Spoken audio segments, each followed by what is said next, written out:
Our guest is the mayor of the city of Cullman, Max Townson. Max, thank you for coming by today. Thank you for having me, Dennis. Well, it's a new year. Let's kind of recap last year. 2015 was quite a year in the city of Cullman. It absolutely was. And of course, when we look back on it and talk about last year, it really was an unusual year. I work with a great council and we're all on the same page. You know, we're not like Washington, D.C. We have to have a balanced budget. Mm-hmm. We came in with a balanced budget and we accomplished many things. But this year's probably one of the largest budgets we've ever had. It's like $31.7 million. So that's huge for a small town like Cullman. But with this mayor and council, we believe in stewardship. So we like to take care of the tax dollars that the people entrust us with. So stewardship is a big thing for us, and we appreciate the trust that has been placed on us, and we will not let you down. Let's talk about a couple of things. First, the most recent, the rains that we had over Christmas and flooding. What I know, the Larkwood Road was damaged. What else in the city? That day was a very unusual day, to say the least. Yeah. With that much rain, it affected a lot of things. But the Larkwood Drive, the spillway couldn't handle everything that was coming over, so it actually created another spillway, and it washed out that road. And we had an engineer to look at that road and give us an assessment of what it would take to replace that road. And it comes in at about $1.3 million because they'll have to go all the way down to the base, and then they suggest putting up a retaining wall so it won't happen again. So that was one of the major things. Surprisingly, that bridge held up. That's, you know, since I've been mayor, that old bridge has been underwater, I know, 3 or 4 times. Uh-huh. And I was thinking that bridge will be condemned, but the bridge inspector came and looked at it. Now, we can't open any of those roads. People are going to have to be very patient. Yeah. But that bridge only needs about $5,000 worth of reinforcement, and it'll be well to use. So it'll probably get fixed before that road. We submitted that 1.3 to the Alabama EMA. Hopefully we'll get some funding to help replace that road. If not, people will have to be patient. You know, there's one thing you can't judge in your budget, and that's natural disasters. We didn't anticipate any of this, and you can't budget for that. It's just something that's it's an act of God. Mm-hmm. The other thing that happened was at the wastewater treatment plant. It destroyed all of our UVs and our panels, and that's to the tune of over $2 million. But now we're still treating wastewater, but we've switched because of those UV bulbs were destroyed. They're very expensive. But right now we're treating all the water that comes into the wastewater treatment plant with chlorine. And we'll have to wait and see how that goes with the state. That's been turned in. And then we had some road damage, washout, blacktop, things like that. And of course at Duck River, they had some unbelievable rainfall out in that area as well. You know, Dennis, we thought it would take at least a year for that reservoir to fill up. It filled up in 48 hours. That was incredible, wasn't it? Unbelievable. But we were the ones that didn't get hurt like the contractors. Uh-huh. They had several pieces of equipment underwater, and they were still working on the tower, the intake tower, because this was just unexpected, and they're all engineers, so they didn't anticipate that as well. Uh-huh. And if you look around town, it did some damage to all of our roads. We use gas tax money on pavement of roads, so this year hopefully we'll get to the tune of about $600,000 to $800,000 in paving roads in the city limits of Cullman. What we did was, when we finished the budget last year, we put some priorities in place. And those priorities are, number one, a fire station on 157, which is much needed, and that's for safety. We believe in safety, because if you're outside of a 5 mile radius, your insurance premiums go sky high. So that was one of the things that we did budget. We have the property that we're looking at, and hopefully we can close on that property this month, and hopefully within the next 6 weeks start construction of a new fire station on 157 that will cover us both north, south, east, and west. The second thing we're doing is we're building a new water and sewer building for our equipment that does work in the city streets, the water lines, the sewer lines. That will be on the Eva Road where the old water treatment plant used to be there. The third thing is on Mitchell Road, we're going to build a new area for the street department. All of our departments are growing, just like the city is bringing in more people and more retail and more industry. So we're going to build a new building for the street department there. And then, of course, we're looking at the paving, and then we're looking at the parking deck over here. We've had some problems with the parking deck, so we may have to reshore that thing up and do some repairs over there. But that's some of our major projects that we have for 2016. The new interstate exit is opening. We'll be opening that this Friday on the Okay. 22nd. Okay. 222 will open. Uh-huh. I think the governor will be here. We're going to cut a ribbon at 9 o'clock that morning, and we're very proud of that accomplishment. Now, that was truly a team effort.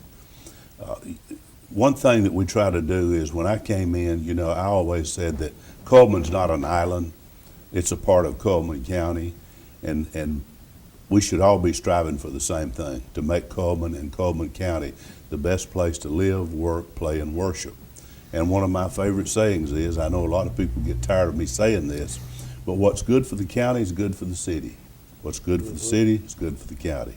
222 will open up an area for Good Hope, for Smith Lake, for the county, for the chamber, and for the city of Cullman.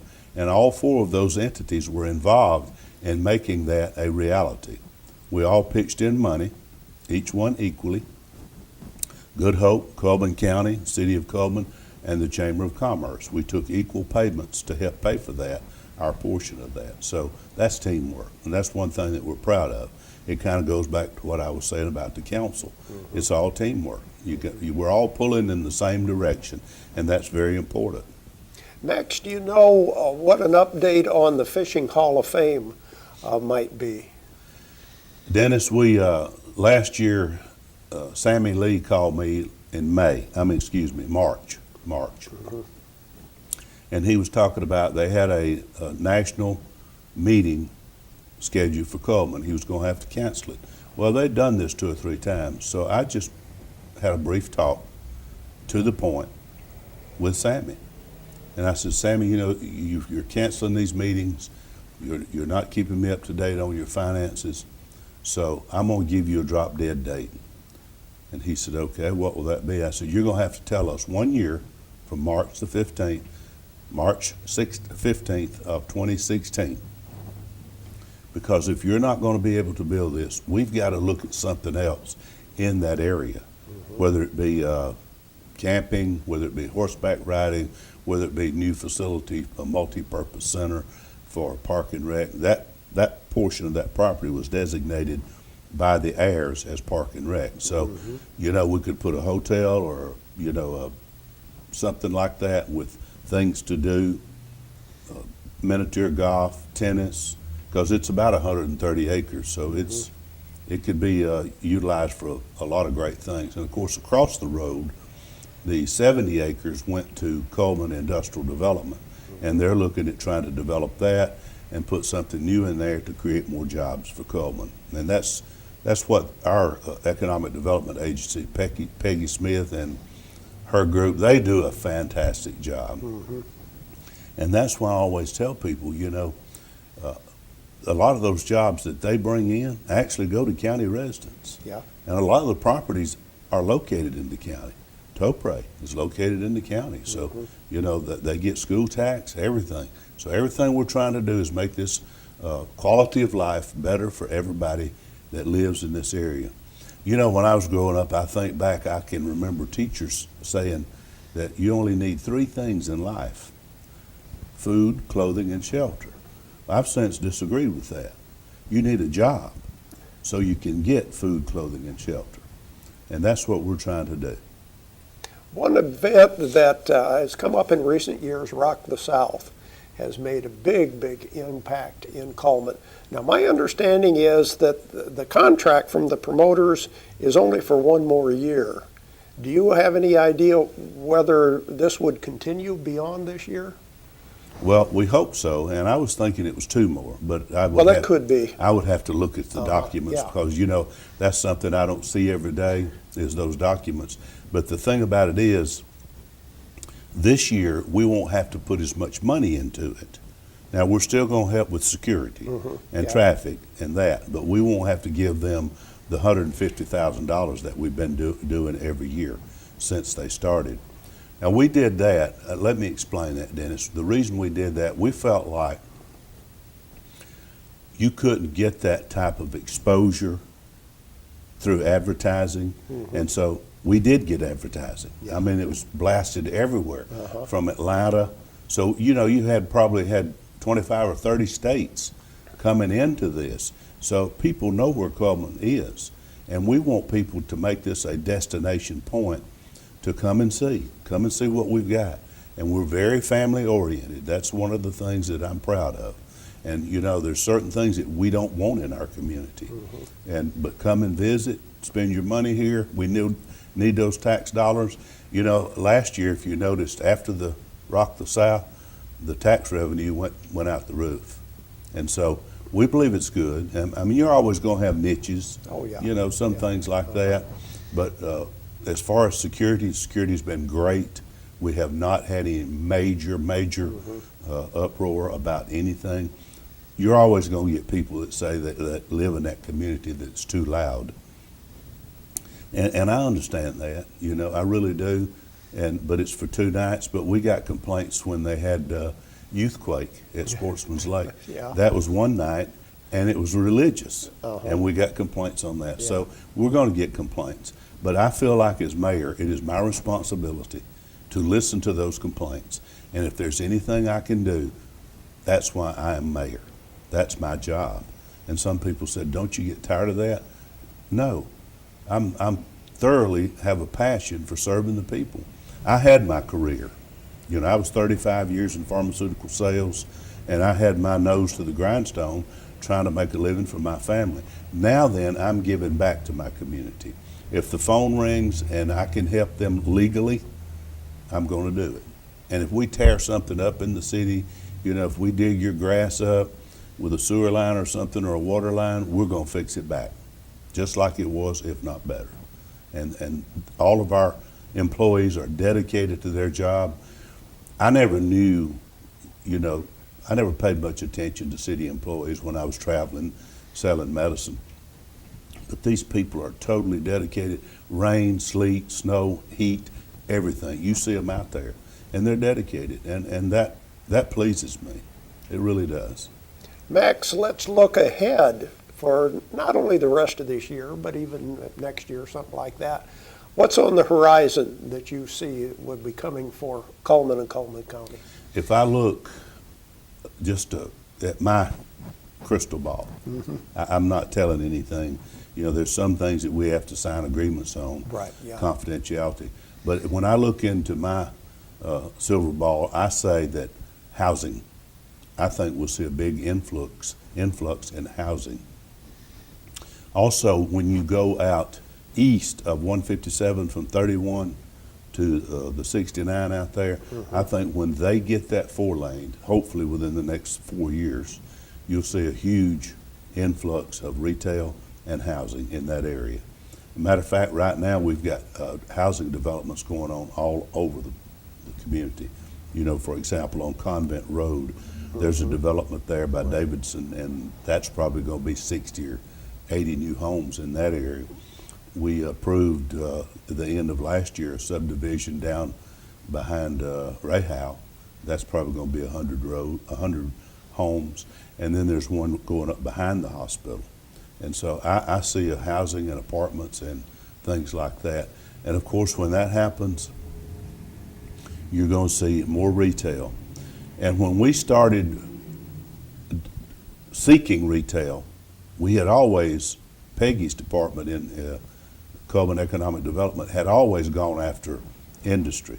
So going after retail was a new door for us. That was something that we had never been involved in. And so we got involved in that, and I think you may see more of that, more retail coming in. But the thing about that, Dennis, is that where that's going was something was there and it went out. Food World, Right. where Dick's and Publix and Ulta is, all in that area. So we're refurbishing the areas that we don't want blighted.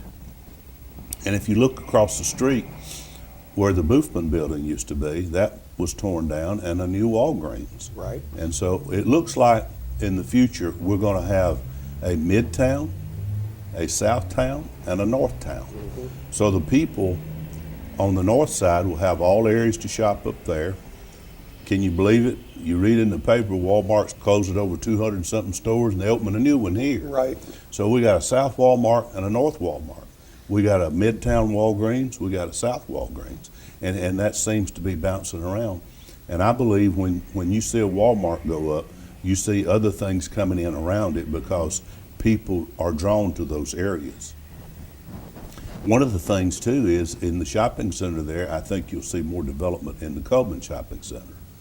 And that's probably going to be some more eateries. And then I know he's talked to me about a Panera going in on the south side of the Hardee's. Okay. In that area that they've got kind of fenced off now. I noticed the other day when I was up there, I saw them tearing up some concrete. So maybe they're getting ready to build there. Max, we're living in exciting times, aren't we? I think that if you look back, and I can pinpoint exactly when this started. It was after the tornado. Isn't that something? We were in a deep recession. Yeah. You know, we were struggling. We had to cut the budget 20%. Huge. That was huge. And then we even had to close some departments because of that and, you know, let some people go. And now then, if you look back, after that tornado, it was almost like the tornado woke up a sleeping giant, and Cullman became Phoenix Rising. It's phenomenal. And I don't know when it will slow down, but if you look back in 2015, the chamber was very busy. Cullman Economic Development was very busy. So was the County Economic Development Agency. And we cut over 40 ribbons. We got our new shelters, which the County Economic Development Agency helped us there on Sportsman's Lake Road. We've got 5 shelters, you know, that people can use in the event that we have tornado warnings. So we've got a lot of things going on, probably more than we've ever seen in any time frame. Not bragging, it's just, it's teamwork. And it was just time, I guess. I guess that you could just say that it was time. Very good, Max. Thanks for taking the time to be with us today. Thanks for having me, Dennis. I enjoyed it. Max Townson, Mayor of the City of Cullman.